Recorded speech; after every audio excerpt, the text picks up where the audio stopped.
Beast mode, I'm in beast mode. Gunning for the top, cock back, reload. I'm a new man with a new attitude, but don't get me wrong, I'm still me though. I'm all in now, I ain't bluffing. I risk everything, regret nothing. My determination's disgusting, so every day my ass I'm busting. Yo, what's going on, everybody? It is Straight Outta Boston here, aka the King of Boston, and today we have episode 12 of the Tennessee Titans Connected Careers mode, where the 7-2 Tennessee Titans will be going up against, I believe, the 1-8 Miami Dolphins. I couldn't quite read that on my previous screen, but I believe that said 1-8. So it should be an easy game in Miami. However, it could be a little bit difficult playing in Sun Life Stadium. I believe it's still called, not quite sure. But anyway, Titans have been on a roll. We've won 5 in a row. Ever since that loss to the Houston Texans in Week 4, we have not lost a single game yet. Chris Johnson looking like his old self, on pace for 2,000 yards on the season. Jake Locker has really improved. And hopefully we can continue that momentum through today's game against the Miami Dolphins, as I said before, featuring the one, the only Reggie Bush.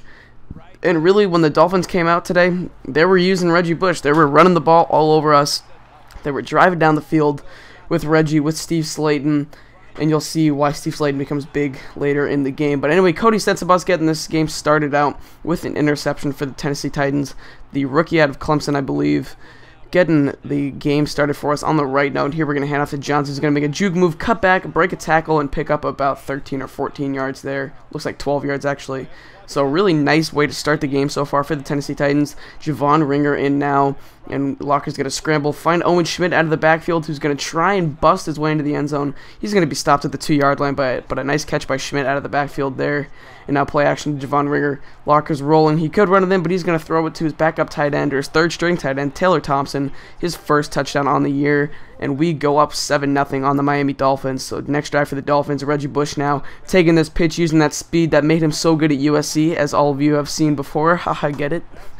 If you are new to the channel in any way, I did a Reggie Bush Road to Glory in NCAA Football 13 because I love Reggie Bush, and yeah, you should go check that if you haven't. But anyway, you can see there David Garrard, who's starting over Ryan Tannehill because these rosters were used from before Ryan Tannehill was named the starter and before David Garrard was cut.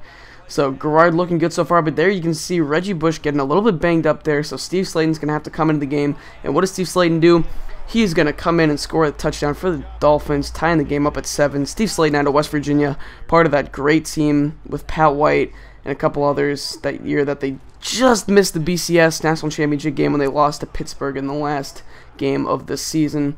But now you can see there, next drive for the Dolphins, Steve Slayton doing work again. Now Garrard's looking, he's going to find Legadou Nene over the middle, 18 yards, setting up the first and goal in the 3, now second goal in the 1. Slayton's going to take this one up the middle for the touchdown. Steve Slayton's second touchdown of the game, having a really good game so far, as you can see. Joe Philbin, I believe his name is, very, very excited for his young running back there, as you can see.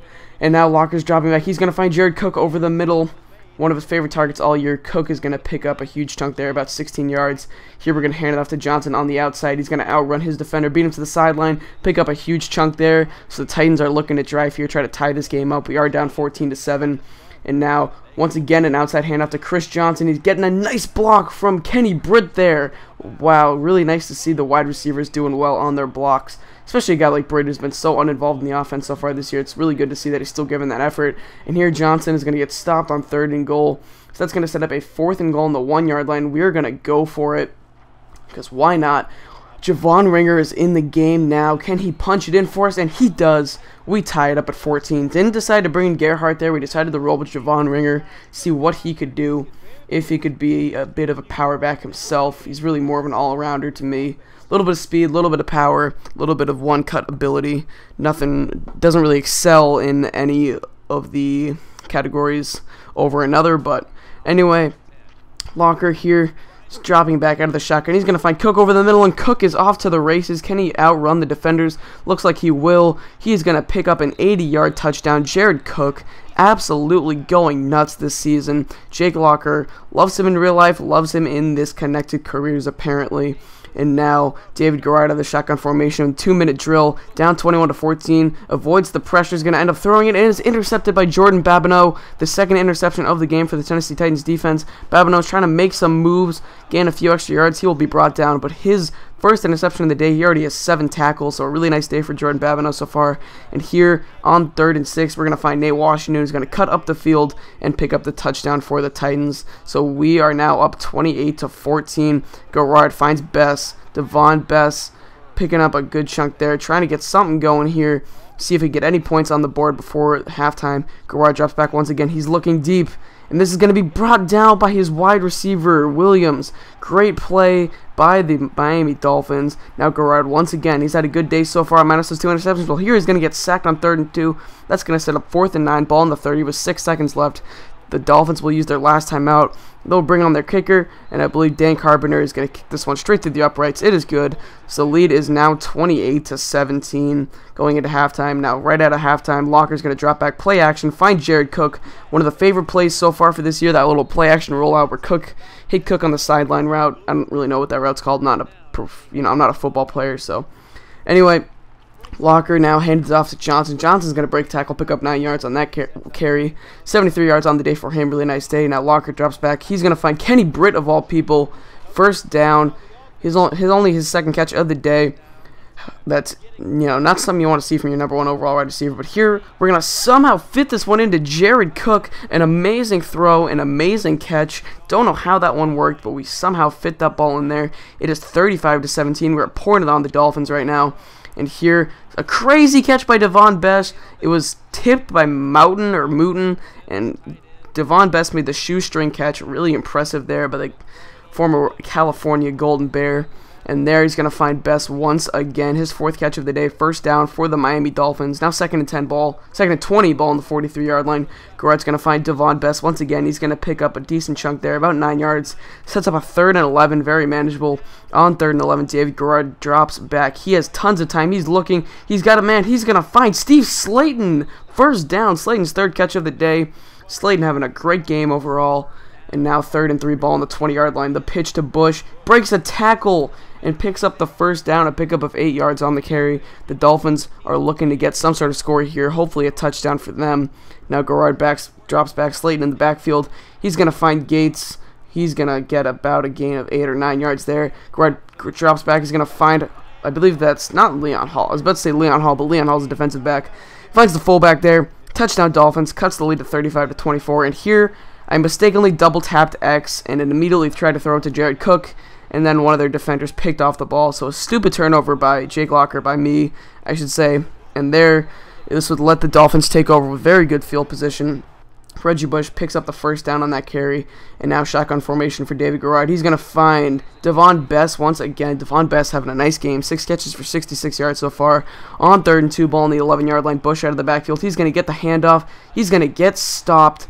That is going to bring out the field goal unit for the Miami Dolphins, as you will see in just one moment as we speed this up a little bit.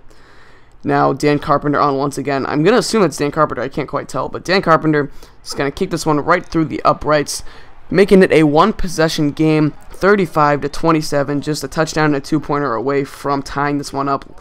Now, as we are still in the 4th quarter, Jared Cook is going to make this catch over the middle. He's got over 100 yards already. He's got, 176 yards. Really incredible day by Jared Cook so far. And now Johnson making some moves, looking good as usual. He picks up his 100 yards for the day. And now here we play action to Owen Schmidt. Locker's scrambling. He's going to end up firing this one. Very lucky that was not intercepted. So that's going to bring up a 4th and inches. We're going to play it safe, call for the field goal unit, make this a 2-possession game. If this was earlier in the game, I would have considered going for it, but I really wanted to make this a 2-possession game. So Rob Baronis kicks that one through the uprights for the field goal. We go up 38-27. So Garrard and the Dolphins have to get something going. Cameron Wimbley's going to miss that sack, and David Garrard's going to find Brian Hartline for the first down. Hartline's first catch of the day. So now ball on the 47-yard line. Garrard drops back. He's going to find Anthony Fasano out of Notre Dame. Picks up a huge chunk there. Fasano's 5th catch of the day. So 1st and 10. Now 3rd and 1. Ball on the 20-yard line. Pitch to Steve Slayton. He's going to somehow... I don't know what Steve Slayton was thinking. The awareness, I guess, was not too high. So they're going to end up having to settle for a field goal. He easily could have picked up the first down, but he just ran into his blocker. So anyway, Carpenter's on. He's going to kick his 3rd field goal of the day, and the score is now 38-30. So we are trying to run out the clock here. Play action to Chris Johnson there. Locker's going to find Kenny Britt over the middle for the first down.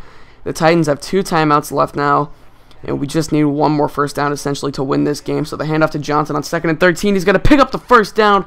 Dolphins are out of timeouts after they call that last one, and we're going to end up winning this ball game 38-30. So a closer game than we thought. Really high-scoring game. Fun to watch, fun to play. And I hope you guys did enjoy it. So that's going to wrap it up for me. We went 38-30, improved to 8-2 on the season. The next episode is going to be the bye week. That is going to go up tomorrow, Friday. And then the next week is going to go up on Sunday, which would be week, 11, I think? Or 12, not really quite sure. But anyway, it's going to wrap it up for me. I hope you guys enjoyed. Thanks for watching. There's the All Madden proof. This was I'm out. Peace.